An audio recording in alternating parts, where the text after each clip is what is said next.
Y'all get ready? Yes, you get ready. We are gathered here today to sip some tea, honey. So make sure you guys have your teacups ready because this tea is what? Piping hot. Hey, you guys, it's your girl T. So I want to come on here and talk about the Charlamagne the God situation. I swear this rabbit hole is just getting deeper and deeper, okay? So if you guys don't know, his rape accuser, Jessica Reid, she is now speaking out. Star was talking about this the other day when I was listening to his show. And Star was talking about how he first got in contact with Jessica Reid and how they contacted him. And at that point, he had spilled the tea and he let it be known that Jessica Reid was filming a documentary series, okay? She's filming a documentary about what happened to her in Moncks Corner, South Carolina by, allegedly by Charlamagne the God. So now the guy who's helping her produce this is Choke No Joke. And as we all know, Choke has been on The Breakfast Club before. He's talked about Jay-Z and a bunch of Illuminati conspiracies. I remember his videos, floating around the internet back in the day. He's helping this young woman produce this documentary. And so he posted this yesterday with this huge caption. I'm going to go ahead and read it to you guys. And then I'm going to go ahead and show you guys Jessica's videos. I want you guys to watch this. So let me go ahead and read this to y'all and I'm going to break everything down. So Choke No Joke writes, this is Jessica Reid talking about the night in 2001 where she was allegedly raped by the Breakfast Club Charlamagne the God and his friends or cousin Larry and Bo. Jessica was introduced to Charlamagne by Rico at Z93 radio station in South Carolina. They grew to have a friendship, and later down the line, Charlamagne had a party in which he invited and took Jessica to when Charlamagne and his cousin Kenta Palmer picked her up and her friend Malika and took them to Short Stay Villa in Moncks Corner, South Carolina. This is where she was allegedly sexually assaulted in the bathroom by Larry and Boo and then taken to the bedroom and allegedly raped by Charlamagne. I have to keep saying allegedly because of legal purposes, but I believe her 100%.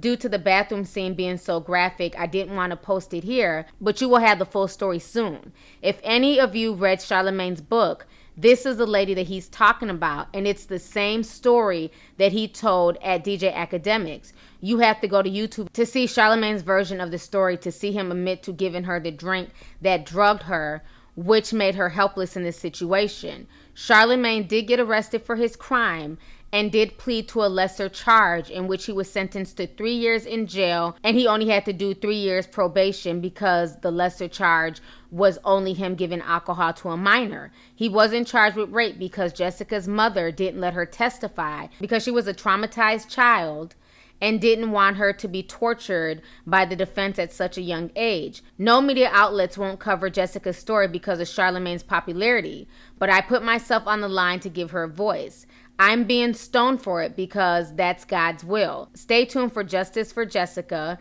Jessica Reid's first time back at Short Stay Villa in Moncks Corner, South Carolina, talking about the time she was allegedly raped by Charlamagne the God, Larry Bo when she was 15, and the girl that Charlamagne pled guilty to in 2001 of giving a minor to alcohol, part 1. So then the video starts. I'm going to go ahead and play you guys all of the videos that they posted and then the one that they posted today. Check this out.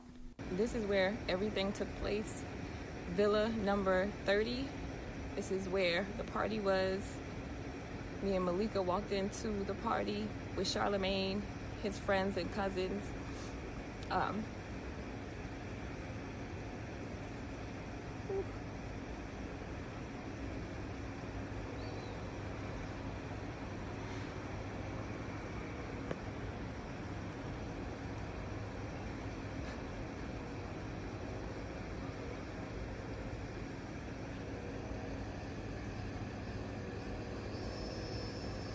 do not want to tell that story again. I don't even want to do bits and pieces of it.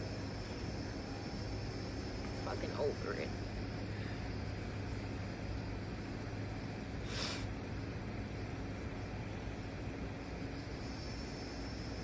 This is where everything happened. This is where Charlamagne gave Malika and I the drinks.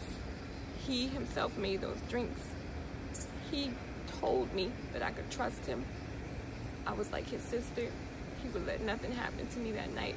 He repeatedly asked me over and over and over if I wanted to drink, and even after telling him no several times, he still pressured me. I finally took a drink. Now mind you, I'm 15 years old. I'm a child, I'm a minor. I'm being pressured into drinking by someone who I thought I could trust. I let my guards down.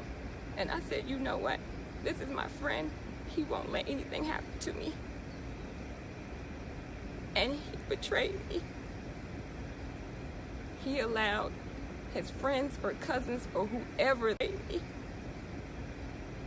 He allowed his friends or cousins or whoever those guys were to take advantage of me, and he himself took advantage of me as well. He brought me here and left me here.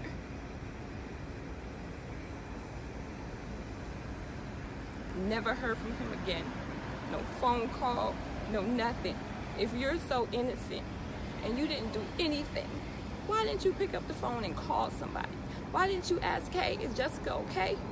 You brought me to that party. You never picked up the phone to call. You never stopped by my house to check on me. Because you knew you were guilty. You knew what you had done.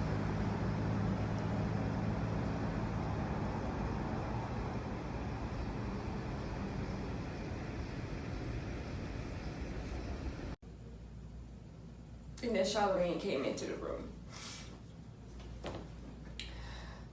And I saw Charlamagne's face with my own eyes. When he opened that door, I saw his face.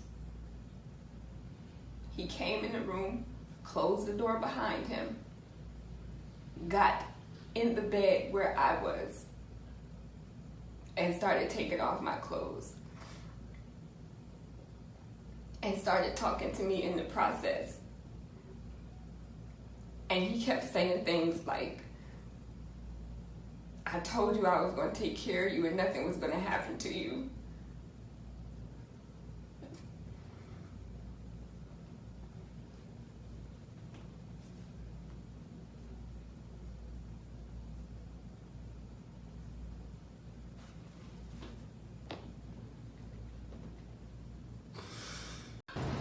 What up, y'all? It's your boy Choke No Joke. Jessica here. Jessica Reid, y'all already know. We can smile because we've been crying all goddamn day. Oh my God, all weekend, you're right. Weekend, yes. But we seeing y'all in the comments keep talking about, oh, the DNA didn't match, Charlamagne ain't do nothing. Go to a doctor. Call up Dr. Phil. What did the test say? It says no analysis for blood or saliva, meaning there was no test done. There was no test done. Y'all talking about, oh, he was a good, it was a, and of course it ain't gonna be no sperm because he used a condom. Exactly. Okay? But read the paper, and if you're not clear on it, go ask a doctor, because some of y'all are so ignorant. Y'all talking about, oh, he was cleared. There was no analysis performed. Okay? None. Sorry. We out. Look for justice for Jessica. All right, so you guys just saw those videos, and it was really disturbing to watch her, break down crying like that. She's obviously still traumatized, and she's going through a lot. But I will say this, it does seem kind of strange, okay, that she's filming a documentary series. And for me, I feel like this documentary was done way before she ended up going onto the Star show, before doing that first interview with Star in the morning. This had to have been something planned in the works. And so to some people, it's going to look shady. It's going to look like, you know what, why are you filming a documentary? And if these three men, if these two other guys were involved, why are you only going after Charlamagne? Are you only going after him because he's popular? He has money. The other two guys are probably, broken, dusty. I don't know. I don't know who these men are. So it's going to raise a lot of questions, okay? So now I know a lot of people are also asking about the DNA. They're saying, you know what? Charlamagne submitted DNA. He submitted hair follicles. He was found innocent. Now, I thought the documents that Charlamagne the God released, the video that I did last, I thought that was going to be the information, the smoking gun, showing that the DNA test proved, 99.99%. He's not, not the father, but like he wasn't involved in the crime. But when I went over the documents, okay, yes, Charlamagne did submit DNA evidence, okay? But you guys have to realize that Moncks Corner, South Carolina, hell, all of damn South Carolina, honey, because I lived in South Carolina for about 5 years. I owned my first home in South Carolina, okay? So I know how South Carolina works. It's such a poor state. And that's not to be derogatory. That's not to be mean. But people who live in South Carolina, y'all know damn well South Carolina's poor as fuck, okay? And especially back then. So what I say that to say this, okay? Yes, he submitted his DNA. But with Jessica's mother not going forward, okay, with the trial, not trying to go forward and press charges, they felt there was no reason for them to waste that money to test it. DNA testing and forensic testing is not cheap, okay? This didn't take place somewhere in the Midwest or like in a city with a lot of money. This was in little bitty Moncks Corner, South Carolina. So yes, did he give DNA? He did. But they never tested it. So we don't know 100%, for sure, you know what I mean, if he's innocent or if he's guilty. We just don't know because the DNA does not exonerate him because the test was never ran. It was just collected. And when I went through those documents, that's what it said. It was literally just collected. It was never tested. So Jessica, she may have a case, if the Supreme Court decides to take it on. I don't think they will, but if there's a slight chance that they do, she may have a case, okay? With that being said, there's also other information that's come out. It seems like there's some other stuff coming down the pipeline, so y'all can just stay tuned. Like I said, at this point in time, I'm just sitting back and watching all this stuff unfold. The whole situation is crazy. It's really, really crazy. It's really disheartening. It's very, very sad, that something like this could happen. And the good thing is, from all this, back then, when we were growing up, I don't care if it was a domestic situation or something with a child.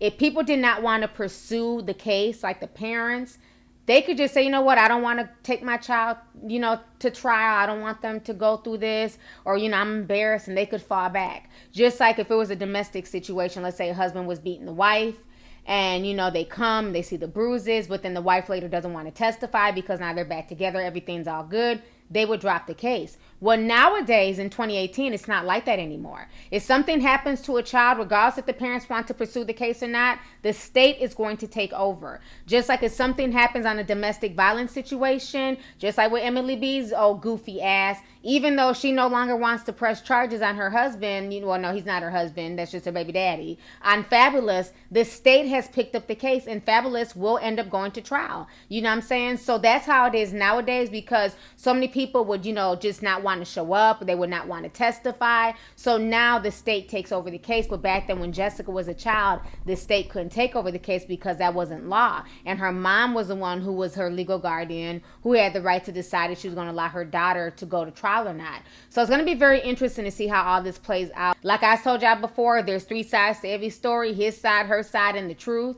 Charlamagne sees it one way. She's seen it another way. Unless more people come forward and speak their truth, right now all we have is a bunch of he said, she said. So until more folks come out and they're willing to talk about the situation, we won't know what went on in that room. Right now we just have Jessica's version of the events and we have Charlamagne's versions of the events. And it's going to be interesting to see how everything plays out. Right now, Choke No Joke is working on the documentary. I don't know when the documentary will be out, but it's going to be very interesting to see how that documentary comes together. So anyways, y'all, let's go ahead and get the discussion popping. Go ahead and leave a comment. Let me know your thoughts on this entire situation. Once again, concerning Charlamagne the God and now his victim or his alleged victim, Jessica Reid, is now speaking out and she's trying to tell her side of the story.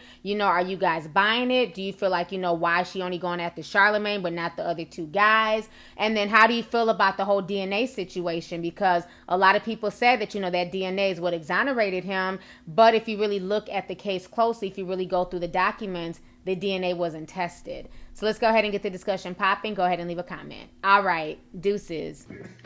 Missy!